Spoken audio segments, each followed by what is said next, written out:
Najlepša hvala za besedo, predsedujoča, spoštovana ministrica. Participativni proračun je proces demokratičnega soodločanja, pri katerem uporabi dela proračunskih sredstev neposredno odločajo prebivalke in prebivalci. V skoraj 30 letih obstoja participativnega proračuna po svetu so organizacije kot Svetovna banka, Organizacija združenih narodov, pa tudi večje število univerz in posamičnih raziskovalcev dodobra preučile in identificirale učinke izvajanja participativnega proračuna. Ugotavljajo, da participativni proračun prinaša povečanje učinkovitosti porabe sredstev, hitrejšo gospodarsko rast, bolj enakomeren razvoj občin, zmanjšanje socialnih razlik, boljše ravnanje za infrastrukturo in večjo identifikacijo z njo, povečanje zaupanja v demokratične postopke in povečanje aktivacije prebivalk in prebivalcev. Slovenska zakonodaja na državnem nivoju instituta participativnega proračuna ne predpisuje.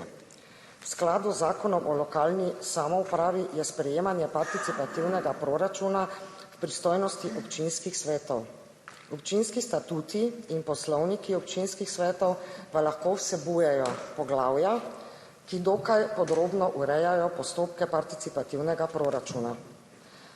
Ob tem zakon o dostopu do informacij javnega značaja obvezuje vsako občino, da ima uradno spletno stran, na kateri je objavljen osnutek proračuna, kar določen čas omogoča državljanom, da objavljajo svoje pripombe. Participativni proračun pa so nekatere občine, mesta tudi dejansko uvedle, med drugim Novo mesto, Nova Gorica, Ajdovščina, Koper, Šentilj in pa tudi moje rodno mesto Maribor, kjer se izvaja pod imenom Čuj, sodeluj in načrtuje v proračunskem obdobju 2023-2024 celo 1 milijon evrov. Letos mineva 7 let od prve izvedbe pilotnega participativnega proračuna v Sloveniji. Za ta pilotni projekt, ki je bil izveden prav tako v mojem rodnem kraju, torej v mestni občini Maribor, pa lahko rečemo, da je bila njegova prva implementacija nekoliko atipična, saj je bila omenjena izvedba od spodaj navzgor, torej na zahtevo občank in občanov, in medtem, ko je bila daljna širitev uvedena od zgoraj navzdol, torej z odločitvami županov oziroma županj. Ustrezna izvedba participativnega proračuna občankam in občanom omogoča, da neposredno odločajo o porabi deleža občinskih sredstev.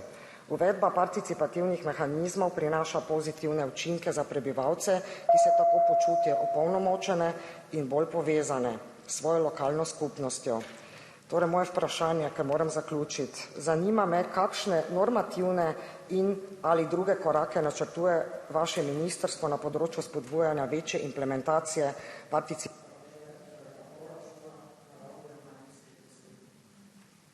Hvala lepa. Spoštovana ministrica Ajanović Hovnik, imate besedo za odgovor, izvolite. Hvala lepa. Najprej bi se vam zahvalila za to vprašanje. Kot ministrstvo, ki je pristojno tudi za lokalno samoupravo, zelo zavzeto in intenzivno spremljamo, kaj se dogaja po slovenskih občinah z participatornim proračunom. Tudi mi ugotavljamo, da število občin, ki uvaja to obliko sodelovanja s svojimi občani, počasi, a vendarle vztrajno raste. Danes imamo med 212 občinami 39 takšnih, ki ta participatorni proračun tudi dejansko uvaja.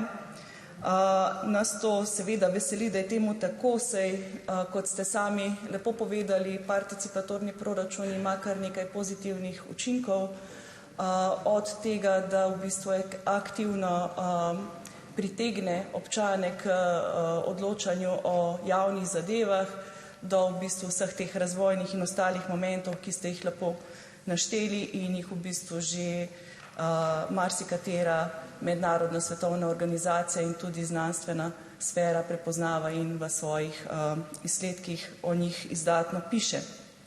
Zakon o lokalni samoupravi je v letu 2018 določil participatorni proračun kot eno od številnih možnosti sodelovanja občanov In sicer veste, da ta sodelovanja so bila tudi v preteklosti različna, od recimo zbora občanov, referendumov in ljudskih iniciativ. Torej participatorni proračun predstavlja eno od oblik aktivnega sodelovanja občanov pri odločanju o javnih zadevah. Tu je potrebno zelo jasno povedati, da lokalna samouprava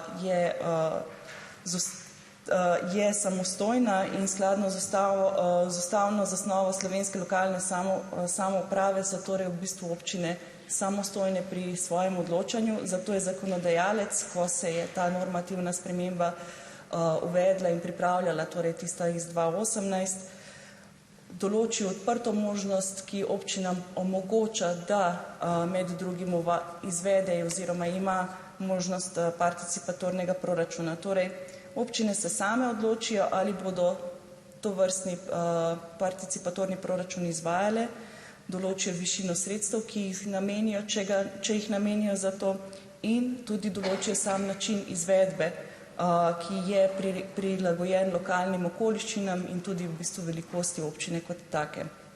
V praksi se je torej uveljavila ta rešitev. Občine same določajo zelo različne obsege sredstev, ki jih za to namenjajo, in določajo večfaznost postopka glede izbire projektov, ki se financirajo potem preko tega proračuna. Gre torej za natančno določen postopek, v katerem ni diskrecije političnih predstavnikov oziroma krajevnih skupnosti, razen tega, da filtrirajo predloge, in sicer na podlagi izvedljivosti, zakonitosti in pristojnosti. Tudi podatki iz ankete, ki smo jih na Ministrstvu za javno upravo izvedli v letu 2021, kažejo, da to obliko sodelovanja uporablja petina občin, torej 39 od 212, imajo določene formalne postopke in zdaj jaz jih ne bi naštevala, ker mi bo zmanjkalo časa. Vendar, če se pa vrnem na vaše vprašanje, mi ocenjujemo, da so pravne podlage, ki urejajo participatorni proračun, v tem trenutku ustrezne in torej ne načrtujemo v krajšem obdobju spremembo teh pravnih podlag. Vendar pa, ker vendarle ta participatorni proračun uporablja zgolj petina od vseh občin, smo mi zelo aktivni na področju informiranja občin, torej preko vseh raznoraznih srečanj in združenj, kjer se udeležujemo. Vedno povemo, kako pomembno je pritegniti občane k aktivnemu sodelovanju. Ne nazadnje tudi nevladni sektor tu lahko odigra pomembno vlogo.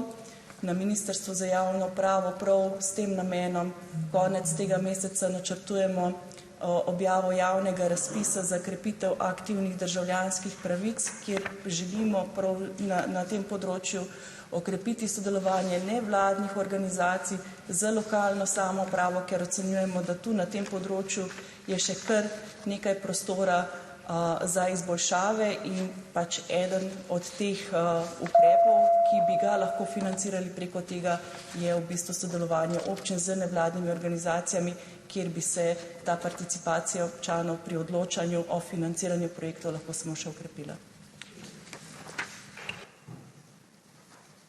Imate besedo za obrazložitev zahteve za dopolnitev odgovora. Izvolite.